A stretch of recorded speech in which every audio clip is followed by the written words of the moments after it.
In today's video, we'll take a look on 4 things. First, how not to use fonts in Next.js. Second, how Next font improves the developer experience and your site performance. Third, how to use Google and local fonts in your Next.js application. And fourth, how to apply fonts using just Tailwind CSS classes. So let's dive right in. So over here, I have a Next.js project open and I added a couple of pages here already, and we will take a look on them in a second. So let's start by checking out how to not use the Google fonts in your Next.js application. So let me open up Google Fonts. So for a traditional application, you might do something like this, for example. You go to Google Fonts, you find your font, then you click here Get Font and get the embed code, and then you copy paste these link tags to your head and add this CSS class in your style sheet. So if we did it like this, it would look something like this. So we have pasted in the link tags in our head, and then we are using the font like this. So if we do it like this, the fonts need to be loaded from a CDN, in this case the Google Fonts, every time the user makes a request to the page. And especially in a case when the user is in a slow internet, it can take some time to load the correct font. And in these cases, a fallback font will be used for the page until the correct font is loaded from the CDN and then applied. So this increases the layout shift of your site and makes the user experience quite poor because the font is flashing and changing right in front of the user's eyes. So please don't use the fonts like this, because a better way is to host the fonts yourself. And that is where the Next font can tremendously help us. So next, let's take a look on how the Next font works. So I'm going to close this and I'll open up my font example over here. And before we go any further, I'm going to fire up my dev server and open this page in the browser. The dev server is running and the page is opening at /font example. Okay, great. So now let's move on to the Next font. So here is the documentation for the Next font. And as they say over here, Next font will automatically optimize your fonts, including custom fonts, and remove external network requests for improved privacy and performance. And it also includes built-in automatic self-hosting for any font file.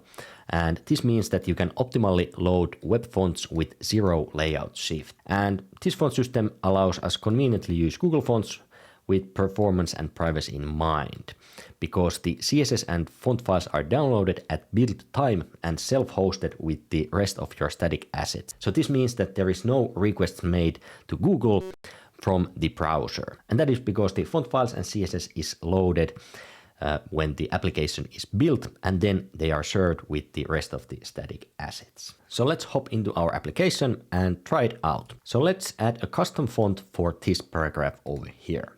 So let me just modify this HTML a little bit like this. So I just added a heading which indicates the font name and then wrapped the paragraph inside of a div. So now our application looks like this. And let me just add some margin for this div also, like this. So I'm using the Tailwind classes and adding margin 6. So now it's a little bit nicer looking. So now how can we add the custom font for this paragraph? Well, we start by importing the font like this. So we can import any Google font from the next/font/Google. And we wanted the Boker font over here. So now we have the font imported. Next, we need to initialize it. So let me add that like this. So we are defining the subset to be Latin and we want the weight to be 400 for this font. So now to apply this font for our paragraph or this div, all we have to do is add the bokerfont.class name for this div we want to apply the font for. So let me do that like this. So we are using the class name from the Boker font. So let's save it. Check out the browser. So now we can see that the font was applied for our div and text over here. So just to recap, it is this easy to add any font from Google Fonts to your Next.js application, because you can just import it from the Next font Google and then initialize it and then apply it where you want to use it. And again, this is not making any requests to Google when you use it from the browser over here, because this font is downloaded from Google when we build the application. But what if you wanted to use a local font? Well, I have a couple of fonts in my project over here. And let's say we wanted to use this Mono VF font for another paragraph. So let me copy this one over here, just paste it in and remove that class name. And then just add the font name over here like this. And let's save it and let's just check the browser. So this paragraph doesn't have the font yet, but this has the original font as we defined it. So how can we add the Mono VF font for this? Well, first let's start by importing local font from Next Font Local, like this.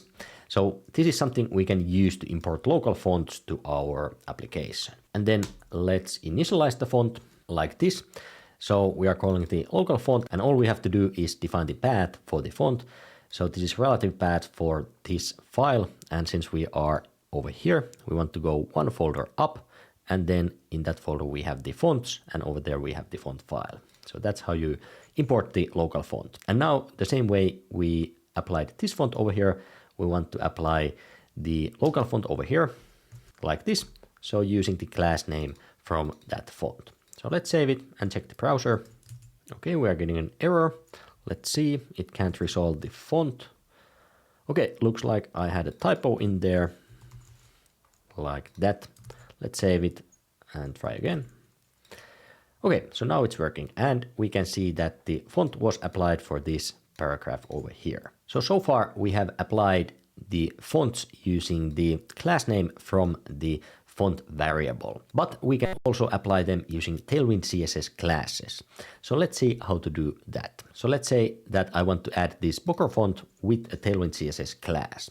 What I need to do is define a variable over here, and I can name my font. This can be anything you want. I'm gonna name it as font Bocker like this. And next I need to modify my Tailwind CSS file. So let's open that up, the config file over here. And to the extend object, we want to add font family.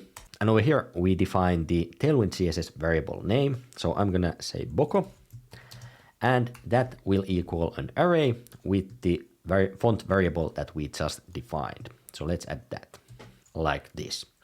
So I'm gonna save it and then hop back into the page.tsx. And in order for us to use this variable, we need to add it to our document, and it should be added to a parent of the elements that you want to use it in. So the best place for this would be the layout.tsx file. So the root layout over here. But now for this example, we can actually just add it to the wrapping div that we have for our page. So I'm gonna add it over here. So in here, we want to use the Bocker font dot variable like this. So note, last time we used the class name, but for this we need to use the variable. And now let's copy another paragraph down below over here. And let me just remove the Bocker class name from here like this. So now let's save it, and this should now have no custom font applied, and looks like it. So it doesn't, it's this one over here. So in order for us to use the font now with the Tailwind CSS variable, all we have to do is type in to the class name, the variable name. So font Bocker, or Boko was the correct one. So this is the one we defined in the Tailwind CSS config over here.